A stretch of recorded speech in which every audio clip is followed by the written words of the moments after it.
안녕하세요. 제가 리뷰할 논문은 소닉입니다. 엔비디아에서 낸 논문이고 정식 제목은 소닉 슈퍼라이징 모션 트래킹 for Natural Humanoid Full Body Control입니다. 부제 그대로 모션 트래킹을 크게 키워서 휴머노이드의 자연스러운 전신 제어를 만든다는 논문입니다. 그루트를 알아보다가 이제 홀바디 컨트롤, 그러니까 WBC에 대해서 이제 다루고 있는 소닉을 알게 되었습니다. 그래서 이 논문을 리뷰해 보게 되었습니다. 그래서 이 논문이 무엇을 문제로 받고 모션 트래킹이라는 태스크를 왜 골랐으며 그걸 어떤 구조로 키웠는지를 순서대로 설명드리겠습니다. 일단 문제 정의입니다. 언어나 영상 쪽에서는 수천 개의 GPU로 학습한 파운데이션 모델이 등장하면서 모델과 데이터와 연산을 키우면 성능이 올라가는 스케일링 이득을 확실히 받습니다. 그런데 휴머노이드 컨트롤, 그러니까 로봇 몸을 제어하는 쪽에서는 아직 그런 이득이 입증되지 않았습니다. 최신 제어 폴리시도 흔히 3레이어 MLP 같은 작은 신경망으로 소수 GPU에서 단일 태스크로 학습됩니다. 그래서 왜 그럴까? 논문은 이 두 가지 원인을 짚는데, 첫 번째로는 태스크 선택 문제입니다. 로코모션 같은 태스크는 시나리오마다 일일이 리워드, 즉 보상을 설계해줘야 합니다. 그런데 앞으로 걷기에 맞춰 설계한 보상은 춤을 추거나 넘어졌다 일어나거나 이제 텔레 오퍼레이션을 하는 데에는 거의 도움이 안 됩니다. 그러니까 태스크를 늘릴수록 보상 설계가 새로 계속 필요해서 규모를 키우기가 어렵다. 네, 이것이 이제 첫 번째 문제고, 두 번째는 이미테이션 계열의 한계입니다. AMP, ASE, CALM 같은 제너레이티브 이미테이션은 동작 분포를 맞추는 방식으로 통일된 목표를 주긴 하는데, 디스크리미네이터 기반의 학습 신호가 데이터가 커질수록 모드 콜랩, 다양성이 무너지는 문제에 취약하다라고 선행 연구가 보였다고 합니다. 이 두 가지가 휴머노이드 컨트롤의 스케일링을 막아온 원인입니다. 소닉은 이 답을 모션 트래킹을 스케일링의 대상 태스크로 삼는다 라는 게 이제 소닉의 답이라고 합니다. 모션 트래킹이 뭐냐면 참조 동작을 주고 로봇이 그걸 그대로 따라가게 하는 겁니다. 그래서 이 동작을 따라해가 곧 학습 신호가 되기 때문에 태스크마다 보상을 새로 설계할 필요가 확 줄어듭니다. 이제 여기서 또 세 가지 장점이 나오는데, 첫 번째, 댄스 슈퍼비전. 휴먼 모션 캡처 데이터가 프레임 단위로 촘촘한 지도 신호를 주기 때문에 수작업, 리워드 엔지니어링이 필요 없습니다. 두 번째, 데이터가 이미 많다. 걷기, 달리기, 춤, 스포츠, 물체 상호작용까지 수십 년 쌓인 모션 캡처 데이터를 이제 그대로 활용할 수 있다. 그럼 이제 세 번째는, 그래서 슈퍼 사이즈가 가능합니다. 논문은 이제 피직스 베이스드 트래킹을 100 밀리언 프레임, 128 GPU로 키워서 실시간 성능을 유지하면서도 다양한 동작을 두루 따라가는 유니버셜 트래킹 능력을 얻었다고 밝힙니다. 큰 그림으로 소닉이 실제로 뭘 하는지를 보겠습니다. 이제 논문 피규어 1에 있는 이미지를 오른쪽에 이제 갖다 놨는데, 이 그림이 소닉이 지원하는 다양한 태스크, 그 다음에 인터페이스를 모아놓은 것입니다. 핵심은 이 모든 걸 하나의 유니버셜 컨트롤 폴리시로 처리한다는 점입니다. 구체적으로는 고정 및 텔레 오퍼레이션과 이제 인터랙티브 제어를 할 수 있어서 걷기, 달리기, 기어가기 같은 동작을 자연스럽게 수행합니다.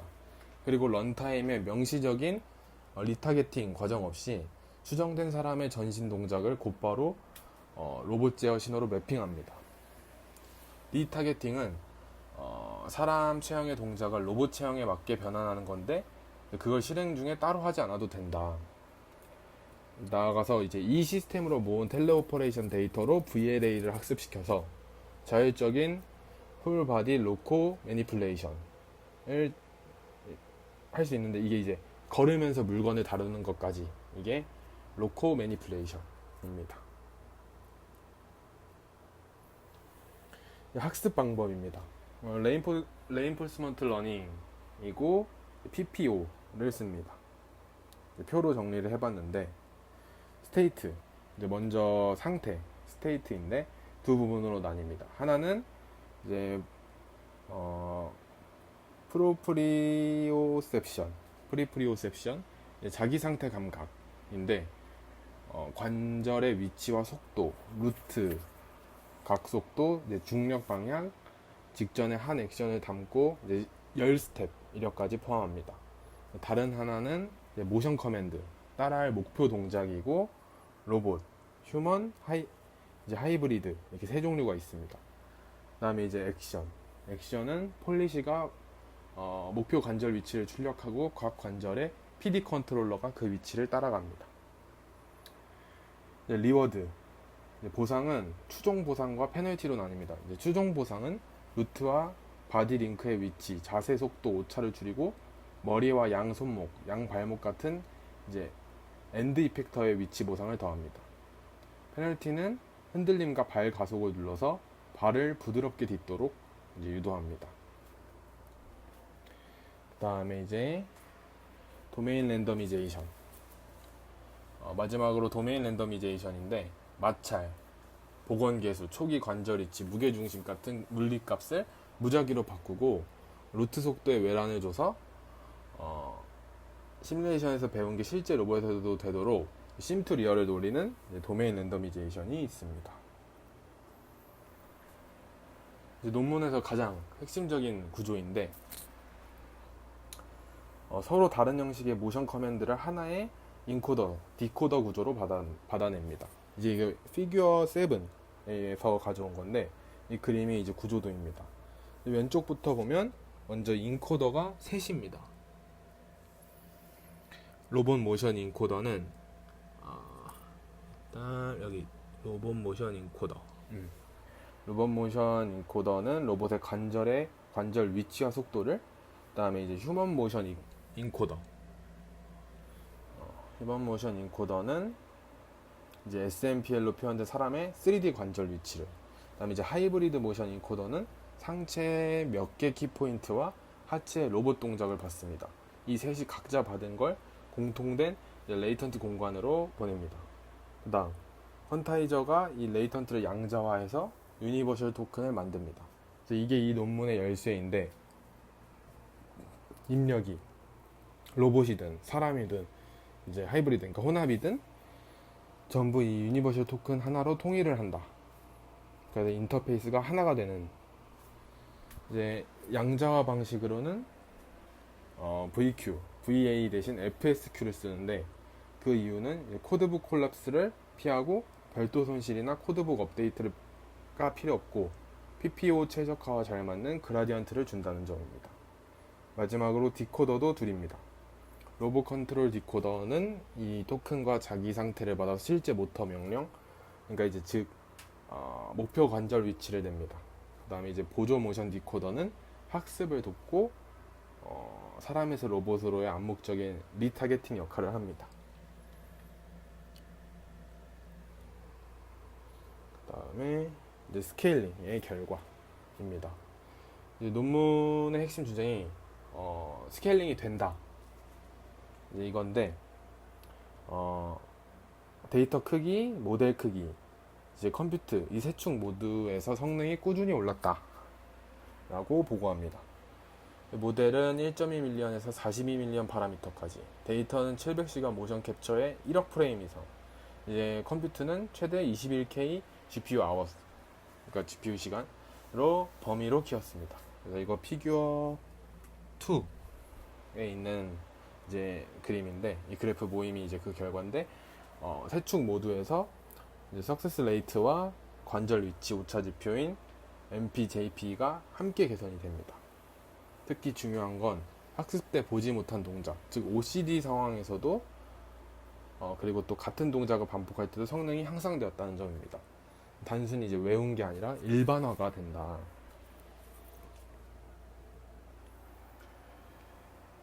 다른 방법들이랑 비교인데, 다른 모션 트래커인 이제 GMT, 비욘드 미믹, 그다음에 애니2 트랙과 비교했을 때 테스트 컨텐츠와 테스트 비전 기준으로 소닉이 앞섰습니다. 트래킹 정확도에서는 비욘드 미믹 대비 MPJPL을 41%까지 줄일 수 있었다.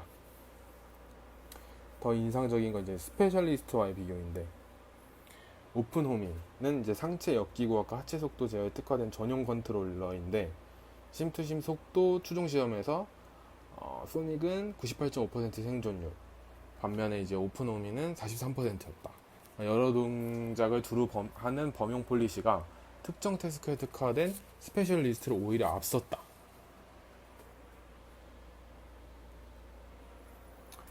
그 다음에 이제 소닉은 트래킹만 잘하는데 그치지 않고 이 유니버셜 토큰 인터페이스 위에 여러 응용을 더했는데, 첫 번째 키네마틱 플래너입니다. 이제 모션 스페이스에서 실시간으로 짧은 참조 동작을 만들어줘서 내비게이션이나 인터랙티브 로코모션 같은 목표 지향 제어를 가능하게 합니다. 트래킹 폴리시와 같은 대규모 데이터로 학습합니다. 둘째, 이제 텔레오퍼레이션인데, VR 기반인데 이제 풀바디 방식은 사람의 전신 SMPL 포즈를 휴먼 인코더로 인코딩하고, 이제 3포인트 방식은 머리와 양손 세 점만 쓰고 하체는 키네마틱 플래너가 생성합니다. 둘 다 같은 이제 유니버셜 토큰 스페이스를 했습니다. 그 다음 이제 아래 세 번째 VLA 드라이브는 풀바디 로코 매니플레이션입니다. 그루트 N 1.5 VLL 모델을 이 유니버셜 토큰 인터페이스에 연결해서 자율 전신 제어를 구현합니다. 이때 VLA는 64차원 유니버셜 모션 토큰과 14차원 핸드 조인트를 합친 78차원 액션을 예측하고 5개 로코 매니플레이션 태스크에서 평균 75%의 성공률을 보고합니다. 트래킹에서 시작해 자율조작까지 하나의 인터페이스로 이제 이어집니다. 논문이 밝힌 한계, 두 가지인데, 첫 번째는 장기 배포를 위한 세이프티와 에너지 에피션시에 대한 형식적인 다룸이 아직 없다. 그다음 이제 두 번째는 트래커가 플래너 출력의 노이즈에 대해서는 이제 도메인 랜더미제이션과 크리티컬 댐프 스프링 모델 필터로 견고한 편이지만 아주 극단적이거나 매우 동적인 동작에서는 균형을 잃을 수도 있다라는 단점이 있습니다. 정리를 하자면 소닉은 휴머노이드 컨트롤이 그동안 이제 스케일링 되지 못한 원인을 태스크 선택으로 보고, 모션 트래킹을 이제 스케일업을 태스크로 설정한 뒤 데이터, 모델, 컴퓨트 세 축으로 키운 논문입니다. 구조 쪽에서는 이제 왼쪽을 보시면 구조 쪽에서는 서로 다른 모션 소스를 유니버셜 토큰 하나로 통일을 하고 그 양자화를 FSQ로 해서 이제 PPO 학습과 호환되게 만들었습니다.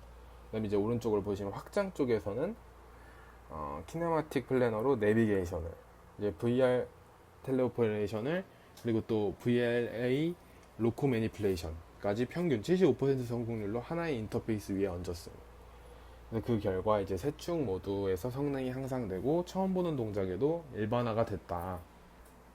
네, 이러한 성과를 거둘 수 있었습니다. 이상으로 발표를 마치겠습니다. 감사합니다.